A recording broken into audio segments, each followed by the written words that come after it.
شخصیت ایشون بکنم و حقا هم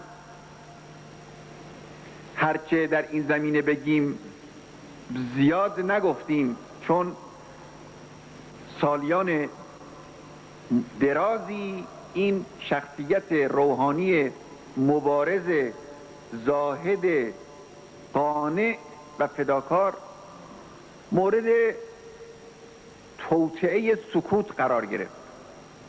عمدن درباره او حرف نزدند، بعضی ها هم که حرف زدند از جاده حق و انصاف فراتر رفتند.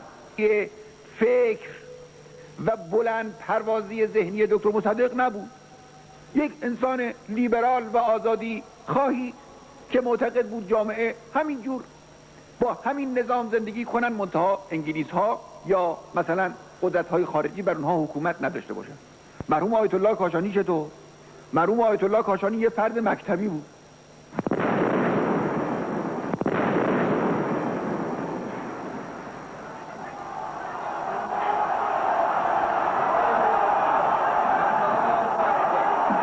الله اکبر، الله اکبر، الله. بازیاران کربلایی گشتم،